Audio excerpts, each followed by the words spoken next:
오늘도 주의 귀한 예배에 이렇게 기쁜 마음으로 오게 해주신 하나님을 먼저 찬양 드립니다. 우리는 지금까지 계속해서 하나님과 자신과의 관계 속에서 하나님이 우리에게 주시는 네 가지 복과 사랑과 사랑과의 관계에서 하나님이 주시는 복들을 우리가 살펴보고 있지요.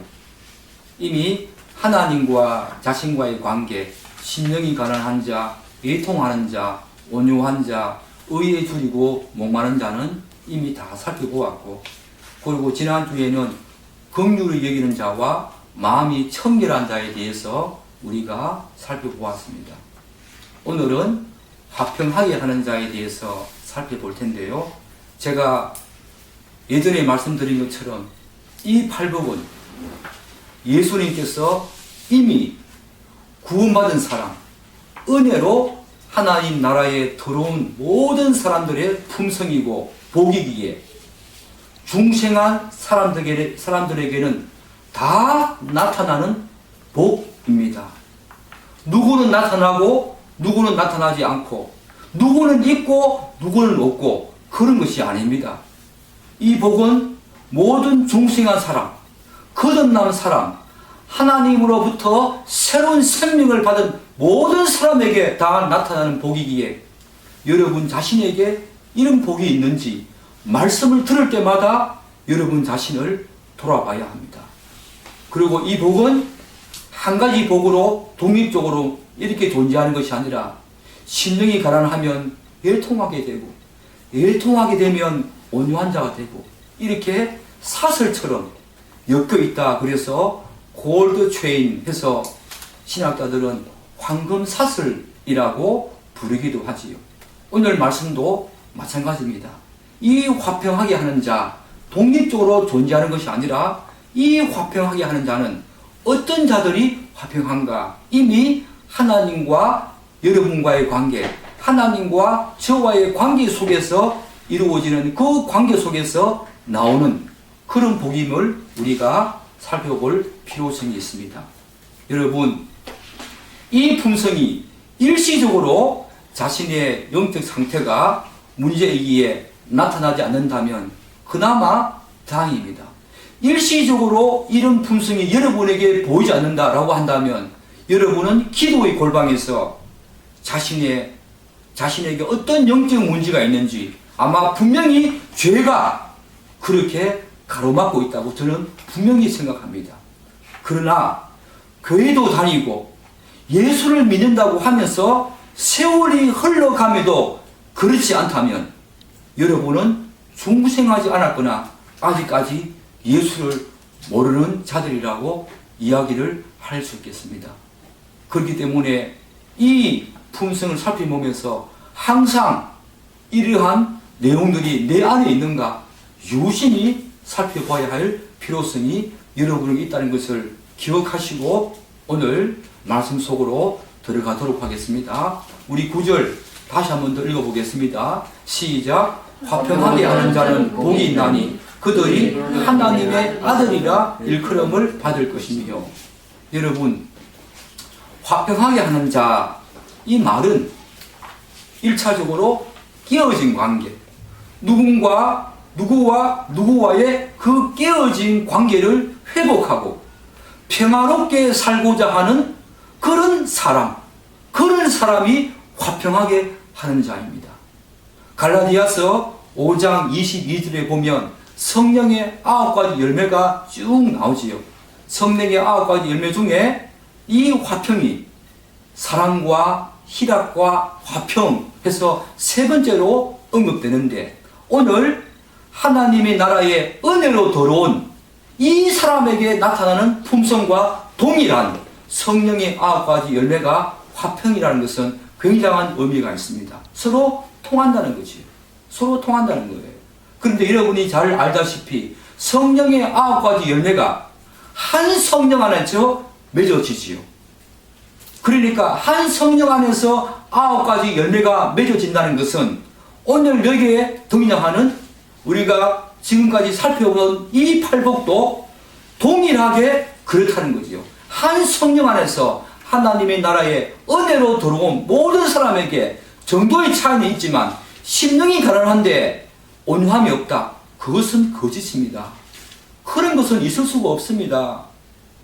온유한데 의에 두리고 목마름이 없다. 그것도 있을 수가 없습니다.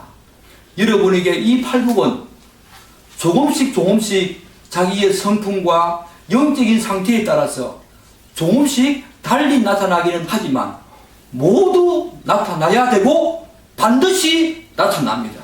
성령의 9가지 열매도 그 9가지가 하나를 있고 8가지는 없다. 반대로 8가지는 있는데 하나가 없다. 그것도 거짓된 것이요. 한 성령이 맺는 것이기 때문에 다 나타나야 될 성품임을 여러분들은 분명히 기억하시기 바랍니다. 그러면 누가 여러분 화평하게 하는 자가 될 수가 있습니까?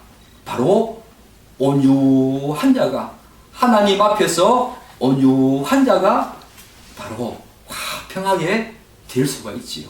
하나님 관계에서 세 번째 복인 온유한 자가 그렇다는 거예요. 여러분, 온유한 자가 어떤 자라고 말했습니까? 고통과 억압 중에서도 이 온유라는 헬라어 원어는 고통이라고 했지요. 고통과 억압 중에서도 겸손함과 부드러움을 잃지 않는 사람, 그 사람을 우리는 온유한 사람이라고 이야기를 했습니다.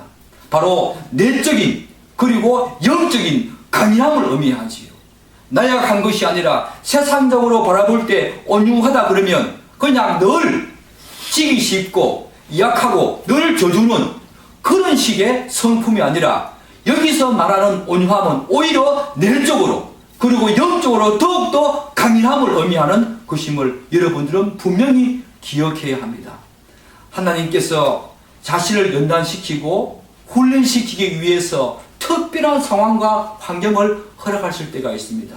심지어 그런 환경과 그런 어떤 여건을 허락하시면서 타인을 통한 핍박과 고통과 비난과 멸시와 모욕 그런 것들까지 우리에게 허락하실 때가 있지요.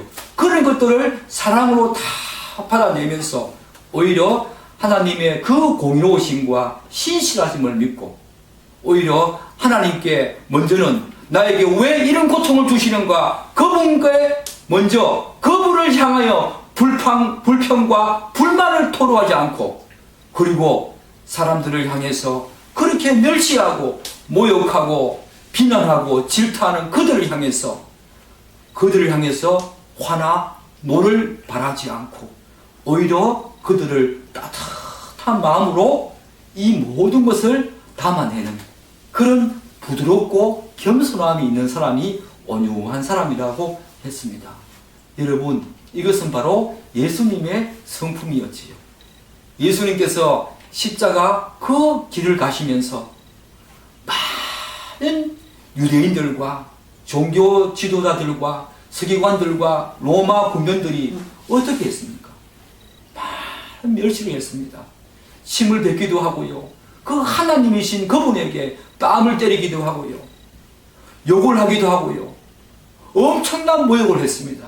심지어는 십자가에 달린 그분을 향해서 로마 군병이 혹은 유대인들이 어떻게 했습니까? 너가 진짜 하나님의 아들이라면 거기서 한번 내려와 봐라 하는 그런 모욕과 멸시까지 했음에도 불구하고 그분은 끝까지 온유함과 즉 다시 말해서 이 내적인 강인함과 영적인 강인함으로 그런 것들을 다 부드럽게 받아내며 사랑으로 다 받아내면서 부드러움과 겸손함을 잃지 않았습니다. 바로 그리스도의 성품이 바로 이런 것이었지요. 이런 내적이고 영적인 강인함을 소유한 사람, 다시 말씀드려서 어떠한 고통 속에서도 부드럽고 겸손함을 잃지 않는 이 온유한 사람이, 이런 사람이 어디를 가든지 무엇을 하든지 화평을 만들어내는 사람으로 세워진다는 거예요. 왜 그럴까요? 여러분, 많은 사람들이 여러분을 멸시하고 비난하고 질타할 때에 여러분의 자존심을 건드리고 여러분의 자기 중심성을 건드릴 때에 많은 사람들은 참지 못합니다. 성령의 9가지 열매 중에 오래 참음이 있지만 참지를 못합니다. 굼벵이도 어떻게 해요? 굴러다니지만 지렁입니까? 밟으면 꿈틀거린다고. 인간은 마지막까지 놓지 않으려고 하는 것이 바로 자존심과 자기 중심성입니다. 그런데 온유함으로 받아내는 사람, 그런 모든 사람의 멸시와 모욕과 질타와 비난을 그들에게 토로하지 않고 하나님의 그 신실하심과 하나님의 그 공의로우심을 믿고 끝까지 부드러움과 겸손함으로 온유함으로 받아내는 사람은 어디를 가든지 화평을 만들어내는 사람이 되는 것은 틀림없지요. 그런데 여러분, 이 화평과 관련해서 여러분에게 제가 3가지를 꼭 기억하라고 말씀드리고 싶은 부분이 있습니다. 첫 번째는 이 화평은요, 하나님과 화평, 화목이 선행되어야만 사람과의 화평도 이루어질 수 있다는 것. 우리는 이 부분을 반드시 기억해야 합니다. 역으로 이루어지는 것은 아닙니다. 사람과의 화평이 먼저 이루어지고 난 다음에 하나님과의 화평이 이루어진다. 그런 것은 없습니다. 기독교는 그런 것이 아닙니다. 그래서 오늘 팔복도 우리가 이미 배웠듯이 하나님과의 4가지 그 복을 먼저 말한 다음에 사람과의 관계를 말하고 있다는 것을 여러분들은 유념해서 볼 필요성이 있지요. 반드시 하나님과의 화평과 화목이 먼저 실행되어야만, 그분과의 관계가 먼저 회복되어야만 사람과의 화평도 반드시 있을 수 있다는 것을 여러분은 반드시 기억하셔야 합니다. 우리가 잘 알듯이 창세기 4장에 보면 가인과 아벨에 대한 이야기가 나오지요. 아담과 하와의 첫 아들 가인이 하나님께 제물을 드립니다. 그 제물을 드리는 과정에서 자신을 온전히 드리지 못하고 제물도 기쁜 마음으로 드리지 못해서 하나님께서는 가인도 안 받으시고 그가 드린 제물도 받지 아니하셨다라는 말씀을 우리가 들을 수 있지요. 그래서 가인이 몹시 분해서 안색이 변하자 하나님께서는 그에게 그의 분행과 그의 안색이 변한 것을 꾸짖으시면서 죄를 다스릴 것을 권면하십니다. 그런데 그는 하나님의 그 권면을 무시하고 죄를 다스리지 못하고 하나님과 화평하지 못했습니다. 하나님과 화평하지 못한 이 가인은 하나님께서 아벨과 그의 제물을 받으시는 모습을 보고 시기와 질투심이 발동을 했지요. 그래서 인류의 최초의 살인사건이 벌어집니다. 형이 그 아벨을 들판으로 이끌어내 가지고 돌로 쳐 죽이는 그런 일이 발생을 했지요. 여러분, 가인이 만약에 하나님의 그 권면을 듣고 죄를 다스리라고 하는 그 권면을 듣고 하나님과 화평했다면 이런 일이 일어나지 않았을 것입니다. 그러나 가인은 하나님과의 화평이 없는 자였기 때문에 사람과의 화평도 이루어질 수 없다는 것을 우리는 이 상황 속에서 가인이 아벨을 쳐 죽이는, 자기 동생을 돌로 쳐 죽이는 엄청난 그런 죄를 저질렀다는 것을 우리가 기억할 때에 여러분에게 반드시 명심해야 할 것은 내가 하나님과의 화평이 없다는 것은 사람과의 화평도 어렵다는 것을 여러분 꼭 기억하시기 바랍니다. 여러분이 살아가는 그 삶의 영역에서, 학교에서, 직장에서 여러분이 친구와 사랑과 선생님과의 화평이 없다라고 하는 것은 그 사람의 문제가 아니라 나의 문제인데, 예수 믿는 사람들은 내가 먼저 하나님과의 화평이 서 있는가, 바른 진리 안에 내가 서 있는가, 그걸 먼저 살펴볼 필요성이 있다는 것이요. 여러분, 그러면 두 번째가 뭐냐 하면 이 화평과 관련해서 두 번째 우리가 기억해야 할 것은 우리는 예수 그리스도가 먼저 우리와 하나님과의 그 관계를 화평하게 했다는 것과 그 화평을 이루시기 위해서 엄청난 대가와 희생을 지불해야 합니다. 골로새서 1장 20절에 보면 이런 말씀이 있습니다. 그의 십자가의 피로 화평을 이루사 만물 곧 땅에 있는 것들이나 하늘에 있는 것들이 그로 말미암아 자기와 화목하게 되기를 기뻐하시니라. 그의 십자가로 화평을 이루사 그분이 하나님과 우리와의 깨어진 관계를 회복하기 위해서 그분이 십자가에서 피를 흘려주심으로 바로 화목제물로 돌아가심으로 말미암아 그분이 우리와 하나님과의 깨어진 관계를 회복시켜 주시는 화평케 하시는 역할을 하셨다. 이 말씀 여러분 굳게 여러분 마음속에 새겨야 할 말씀입니다. 이렇게 하나님께서는 자신과 우리와의 화평을 위해 아들 하나님 곧 예수 그리스도로 하여금 바로 그분의 그 보혈을 속전으로 지불하시고 우리와 화평을 이루게 하셨지요. 여러분 속전이 뭡니까? 예전에 그 고대 당시에 바로 노예를 자유하게 할 때 그 주인에게 지불하는 그런 대가였지요.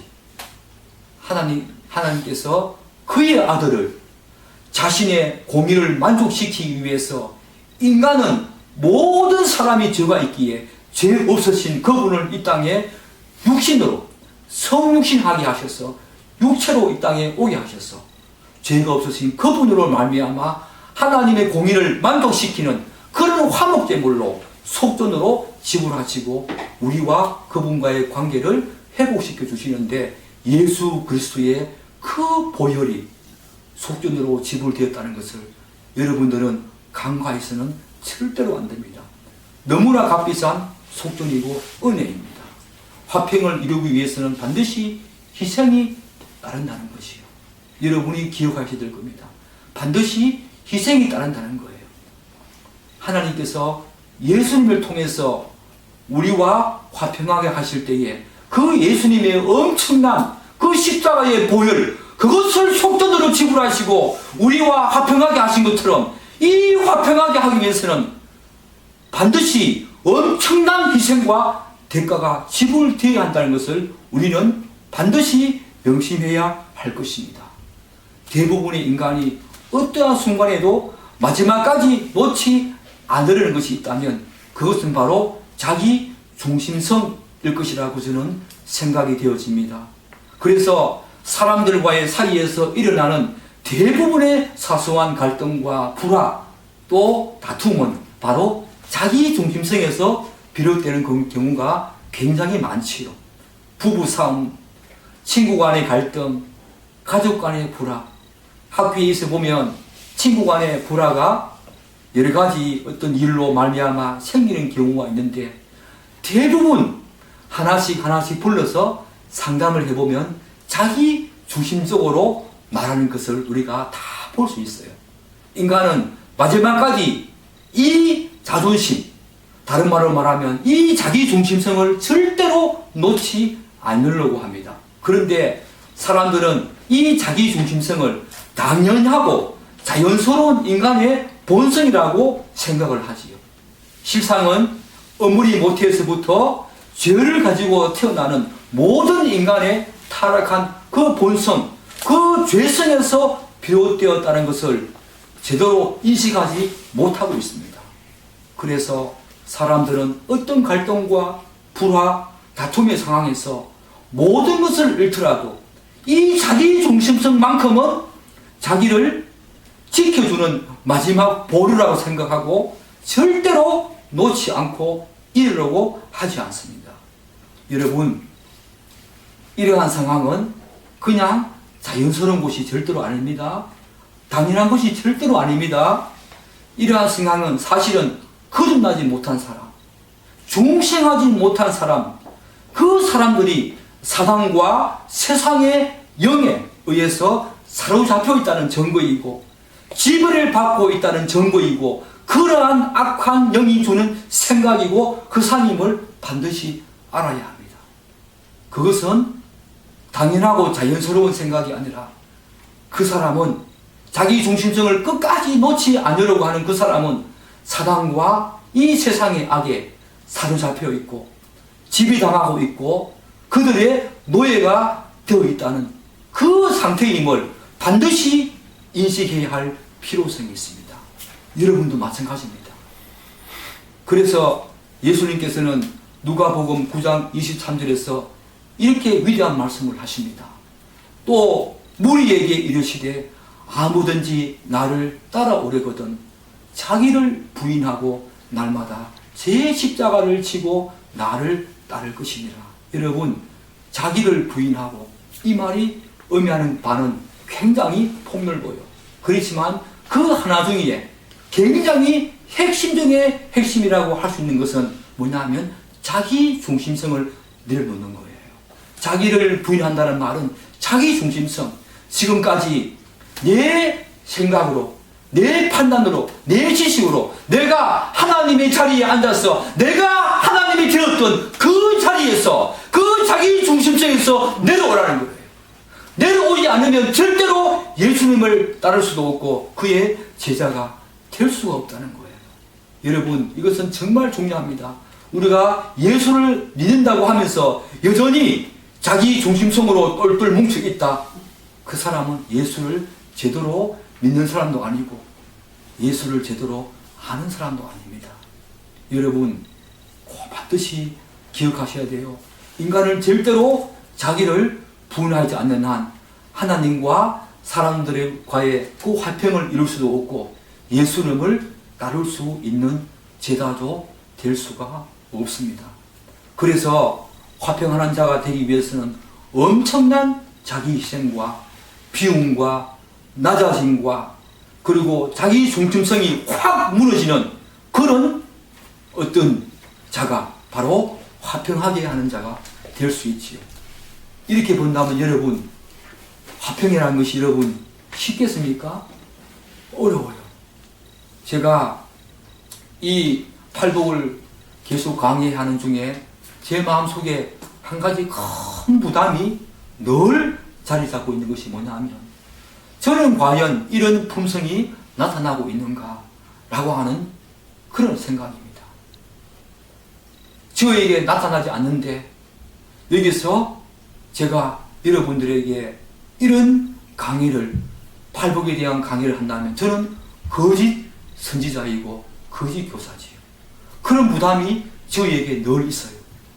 만약에 여러분들에게도 이런 부담이 있어야 할 텐데 정말 예수를 안다면 정말 예수 그리스도를 믿는다면 정말 그 사람이 하나님의 은혜로 말미암아 중생에고 거듭났다면 이런 부담감과 이런 고통과 이런 마음의 쓰라름이 있어야 할 텐데 그렇지 못하다.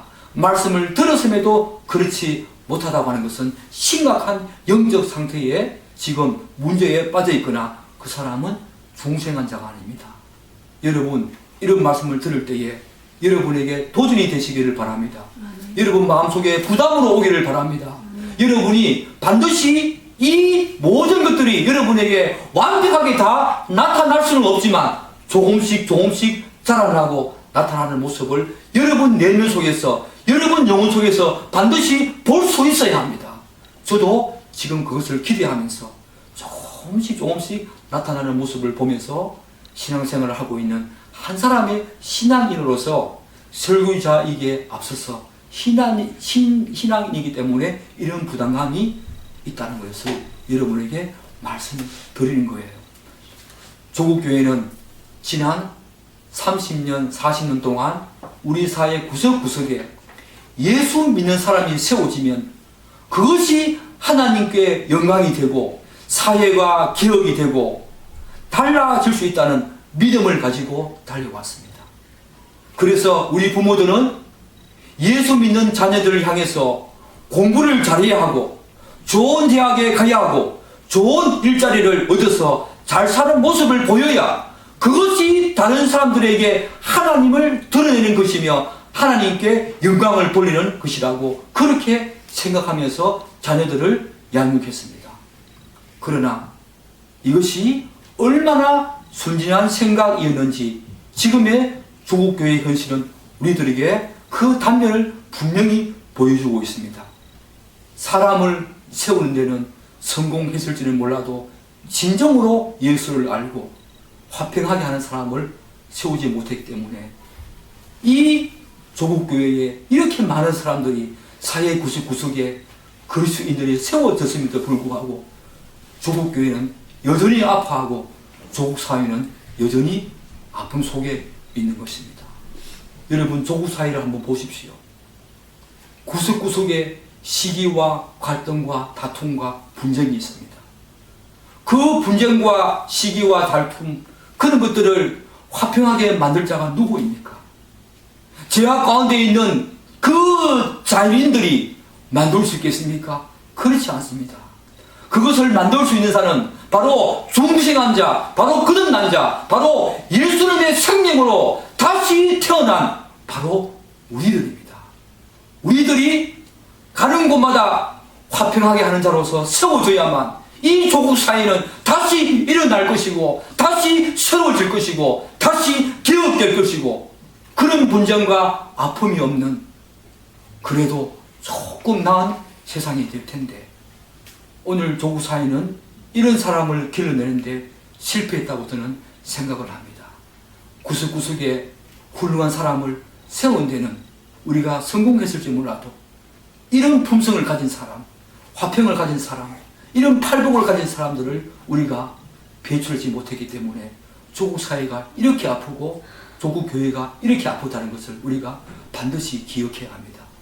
여러분들은 어느 자리에 어느 위치에 서 있든 간에 바로 이런 화평하는 자가 되어서 여러분이 가는 곳마다 저 사람이 오면 분쟁과 다툼이 사라지고 저 사람이 오면 갈등과 모든 어려움들이 다 사라지는 그런 사람, 그런 피스메이커, 그런 화평한 자가 되기를 간절히 주님의 이름으로 축복합니다. 에베소서 2장 14절은 우리에게 이런 말씀을 권면합니다. 그는 우리의 화평이신지라. 예수님이지요. 그는 우리의 화평이신지라. 둘로 하나를 만드사 원수된 것 곧 중간에 막힌 담을 자기 육체로 허시고 법조문으로 된 계명의 율법을 피하셨으니 이는 이 둘로 자기 안에서 한 세 사람을 지어 화평하게 하시고 또 십자가로 이들을 한 몸으로 하나님과 화목하게 하리 하십니다. 좀 어렵지요. 에베소서 2장 이 말은 둘로 자기 안에서 한 세 사람을 지어 화평하게 하셨다. 이 말은 이 둘은 유대인과 이방인을 의미합니다. 여기서 한 세 사람은 전혀 다른 존재, 전혀 다른 사람으로 비유되지만 교회입니다. 그 당시에 유대인들은 이방인들을 개로 취급했습니다. 이방인들도 유대인을 보면 싫어했습니다. 정오했습니다. 자기들이 선민이라고 생각하면서 이방인들을 그렇게 무시하니까 당연히 이방인들도 유대인들을 싫어했겠지요. 개를 보았던 그들을 싫어했겠지요. 여러분, 그런데 예수 그리스도께서 그는 우리의 화평이신지라. 이 둘로 유대인과 이방인, 오늘날로 말하면 이 이방인들은 모든 세상 사람들을 말하면 됩니다. 유대인과 이 모든 세상 사람들, 그들을 자기 안에서 그리스도 안에서 한 세 사람을 지어 이 한 세 사람은 새로운 존재, 새로운 영적인 존재인데 이 한 세 사람이라고 비유된 것은 바로 오늘날 교회입니다. 교회를 하나님께서는 한 세 사람으로 말하고 있다는 것을 여러분 기억하셔야 돼요. 이 한 세 사람을 지어서 화평하게 하셨다. 이렇게 말하고 있다는 것은 정말 중요한 의미가 있지요. 예수 그리스도가 우리 이 땅에 오신 것은 단지 복음의 한 부분, 우리에게 개인적인 구원을 주시기 위해서 오신 것, 그것도 있지만 우리는 그렇게 본다면 구원이라고 하는 그 단면을 너무 좁게, 너무 협의적으로 보는 거지요. 예수님은 그것뿐만 아니라 이방인들과 모든 세상 사람들과 유대인들을 화평하게 해서 이제 한 새로운 사람, 교회를 이 땅에 세우시고 하나님 나라를 이 땅에 건설하시고자 그분이 이 땅에 오셨다는 것. 그 하나님 나라는 반드시 화평이 있어야 될 나라라고 하는 것을 여러분들은 반드시 기억하셔야 합니다.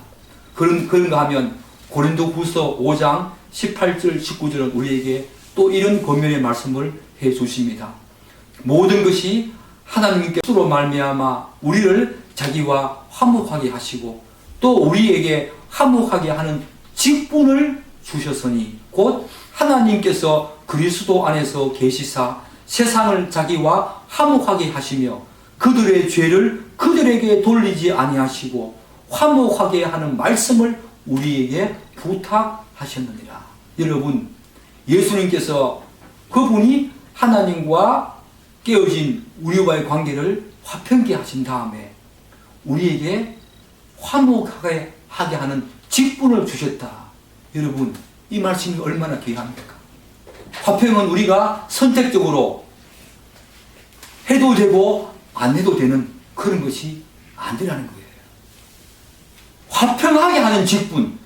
저는 교회의 장로님과 권사님, 집사님보다 한 사람의 성도로서 그 사람이 가는 곳마다 화평케 되는 그런 사람이 있다면 그 사람이 올바른 직분을 감당하고 있는, 비록 교회의 높은 직분을 감당하고 있는 그런 종직자는 아니지만 그 성도가 가는 곳마다 화평케 한다면 그 사람은 여기서 말하는 화평케 하는 직분을 받아가지고 그 직분을 잘 감당하고 있는 사람이라고 저는 생각을 합니다. 그들의 죄를 그들에게 돌리지 아니하시고 화목하게 하는 말씀을 우리에게 주셨다. 여러분, 하나님은 우리를 향해서 화목하게 하라 라고 하는 말씀을 주셨다. 직분도 주셨다. 이 말씀을 꼭 기억하시기 바랍니다. 모든 그리스도인들은요, 공동체 안에서나 그리고 모든 사람들과 화평하고 화목하려고 애쓰고 수고하는 자가 되어야 됩니다. 먼저는 교회 안에서, 에베소서 2장 14절에 제가 말씀드린 것처럼 교회 안에서 한 세 사람으로 지어진 이 교회 안에서 전혀 새로운 존재지요. 한 새로운 사람, 전혀 다른 존재. 이 교회 안에서 여러분들은 서로 화평하려고 해야 합니다. 교회에서 화평이 깨어지는 것은 하나님 나라가 깨어지는 것이고 그것보다 하나님께서 마음 아파하시는 것은 없을 것입니다. 교회는 화평해야 합니다. 자기를 희생해야 합니다. 자기 중심성을 내려놓아야 합니다. 자기를 부인해야 합니다. 예수님께서 화평케 하기 위해서 자기 그 피를, 보혈에 대한 그 놀라운 대가를 치루어서, 속전을 치루어서 우리와 하나님과의 관계를 화목하게 하셨듯이 우리도 교회에서 그런 사람으로 세워져야 하고, 교회에서는 완벽하지는 않지만 여전히 완성된 하나님의 나라가 아니기에 다가오는 하나님 나라, 그 나라에서는 모든 사람이 다 화평하겠지만 오늘 지상의 이 로컬 교회는 그런 것은 아니지만 그래도 하나님께서 우리에게 주신 이 귀한 화평의 직분을 잘 감당해서 교회 안에서는 서로 화평하려고 하려고 그러고 자기를 낮아지게 하려고 그러고 자기를 먼저 부인하고 자기를 희생하고 자기를 피우는 그런 모습들을 우리가 보여야 합니다. 그럴 때에 세상 사람들에게도 우리의 모습을 보고 하나님이 그들에게 있다, 우리에게 있다, 저 사람은 어디서 들을까? 라고 하는 의문점을 가지면서 그 사람 속에 있는 하나님을 부러갈 것이며 그게 바로 전도지요. 그게 바로 전도지요. 그렇게 되기를 간절히 축복합니다. 여러분, 세 번째 우리가 이 화평과 관련해서 반드시 기억해야 될 것은 바로 이 화평은 그리스도와의 연합을 통해서 반드시 그렇게 될 수 있다는 거예요. 여러분, 절대로 자신의 어떤 생각과 지식과 자신의 어떤 능력으로 화평케 될 수 없습니다. 반드시 그분과의 연합, 그분과의 생명적인 연합, 그분과의 유기적인 연합, 그분과의 육체적인 연합, 그분과의 영적인 연합, 그분과의 신비적인 연합, 그런 연합을 통해서 그분과 우리가 화평하게 될 수 있다는 거예요. 그래서 그분과 연합을 통해서 우리가 화평하게 되기 때문에 우리는 이제 우리 자신도 다른 사람과 화평하게 될 수 있는 그 능력을 그분께 부여받아서 그렇게 화평하는 자가 될 수 있다는 거예요. 이 부분을 여러분들은 꼭 기억하시기 바랍니다. 자, 그렇다면 화평하게 하는 자가 오늘 받을 복이 무엇이라고 말합니까? 오늘 9절 다시 한번 읽어보겠습니다. 시작. 화평하게 하는 자는 복이 있나니 그들이 하나님의 아들이라 일컬음을 받을 것이며. 성경은 예수님은 비록 인간의 몸을 입고 이 땅에 오셨지만 그분은 하나님이시라고 말씀을 하고 있지요. 그리고 하나님의 아들이라고 말하고 있습니다. 그러나 예수님은 자기 육체를 허시고 십자가에서 자신의 보혈을 흘려 주심으로 말미암아 하나님과 인간 사이의 관계를 화목하게 하시고 부활하심으로써 하나님의 아들로 확실히 선포되어졌다고 말씀을 하고 있습니다. 그분은 원래 하나님이시자 하나님의 아들이셨지만 그분이 부활하심으로 말미암아 하나님의 능력으로 그분을 부활케 하심으로 말미암아 그분을 예수님을 확실한 하나님의 아들로 선포하셨다고 말씀하고 있습니다. 로마서 1장 4절은 이렇게 말하고 있습니다. 성결의 영으로는 죽은 자들 가운데서 부활하사 능력으로 하나님의 아들로 선포되셨으니 곧 우리 주 예수 그리스도이시다. 그분은 원래 하나님의 아들이었지만 십자가에서 죽으시고 3일 만에 하나님께서 그를 죽은 자 가운데서 부활하게 하심으로 말미암아 이제 완전한 분명한 확실한 하나님의 아들로 그분이 선포되었다고 로마서 1장 4절은 그렇게 말을 하고 있습니다. 그러므로 화평하게 하는 자가 예수님처럼 하나님의 아들이라고 일컬음을 받는 것은 놀라운 일이 아니지요. 여러분들이 가는 곳마다 화평하게 하는 자가 될 때 많은 사람이 여러분들을 향해서 하나님을 닮았다, 예수를 닮았다 라고 말을 할 것입니다. 예수님이 화평하게 하신 것처럼 이 화평은 그렇게 중요한 거예요. 여러분 속에서 그들이 이 자연인들이 예수님을 보고 하나님을 본다는 거예요. 그 화평하게 하는 모습을 보고. 아담과 하와도 완전한 인간이었지만 여러분 하나님의 아들은 아니었습니다. 그런 면에서 본다면 우리가 더 복된 사람들이지요. 그들은 하나님을 하나님이라고 불렀을 뿐입니다. 우리는 이제 하나님의 아들이 되었기에 그분을 뭐라고 부릅니까? 아버지라고 부를 수 있는 은혜와 특권과 지위와 신분이 우리에게 주어졌다는 것. 이게 얼마나 감사합니까? 여러분들이 기도의 골방에서 항상 먼저 기도할 때 하나님 아버지라고 하면서 기도하시잖아요. 이 아버지라고 그 하나님께서 우리를 우리 아버지 되신다. 이 말씀은 정말로 놀랍고 기적적인 말씀입니다. 최초의 인간, 그 완전한 인간이었던 아담과 하와도 그렇게 부르지 못한 그 지위와 특권을 우리에게 주셨다. 언제요? 우리에게 화평케 하는 자가 될 때 그렇게 된다는 거예요. 우리는 하나님의 아들이 틀림없습니다. 예수를 믿을 때 이미 우리는 친히 어렵다 칭함을 받게 되고 그분의 양자로 입양이 되었습니다. 그렇지만 우리가 화평하는 자가 될 때 더더욱 더 하나님의 아들이라고 일컬음을 받을 것입니다. 라고 하는 이 말씀을 꼭 기억하시기 바랍니다. 갈라디아서 4장 6절을 이렇게 말하고 있지요. 너희가 아들이므로 하나님이 그 아들의 영을 우리 마음 가운데 보내사 그분을 아빠, 아버지라 부르게 하셨느니라. 갈라디아서 4장 7절은 이어서 또 이렇게 말씀을 하고 있습니다. 그러므로 너가 이후로는 종이 아니요 아들이니 아들이면 하나님으로 말미암아 유업을 받을 것이다. 여러분, 하나님의 아들로서 예수님과 연합된 우리가 예수님이 받는 그 모든 기업을 우리가 받는다는 것을 여러분 한번 상상을 해보았습니까? 상상해보았습니까? 저는 가끔 상상하는데 너무너무 은혜롭고 예수님이 받을 그 놀라운 기업을 나도 동일하게 받는다. 하나님의 양자로 입양된 하나님의 아들로서 동등하게 받는다 라고 하는 이 말씀은 정말 저에게 큰 위로와 힘이 되어집니다. 고통과 어려움과 환난이 있을 때에 죽음도 두려워하지 않을 만큼의 그 능력이 어디서 오는가 하면은 바로 우리가 하나님의 아들이라고 하는 이 신분, 그래서 우리가 하나님께서 예수님께 주시는 그 기업을 우리도 동일하게 받는다라고 하는 이 모든 것들이 죽음과 고통과 환난을 이길 수 있지요. 그래서 사도 바울은 감옥에 있을 때조차도 기뻐하라 이렇게 말씀을 할 수 있었던 거지요. 여러분, 이제 여러분에게 권면합니다.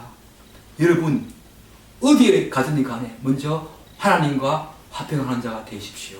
예수 그리스도 그분이 우리를 위해서 먼저 화평케 하셨다는 것을 굳게 믿고 먼저 하나님과 화평하는 자가 되어서 여러분이 살아가는 삶의 곳곳에서 여러분들도 예수를 닮아서 여러분 속에 있는 그 예수의 능력으로 화평케 하는 자가 되어서 이 조국의 아픔을, 이 조국 사이의 아픔을, 이 조국 고유의 아픔을, 분쟁과 다툼과 시기와 질투가 있는 이 조국 고유의 아픔을 여러분들이 닦아주고 화평케 하는 그런 사람으로 세워질 때에 조국교회는, 이 조국 사회는 다시 한 번 더 예수님을 믿는 그리스도인에게 다시 한 번 더 눈을 돌릴 것이며 다시 예수를 믿는 자를 존경할 것이며 다시 우리를 다른 눈으로, 다른 시각으로, 다른 삶을 사는 사람이라고 생각할 것입니다. 그렇게 살아내는, 그렇게 살아내주시는 여러분이 되시기를 간절히 주님의 이름으로 축복합니다. 기도하겠습니다.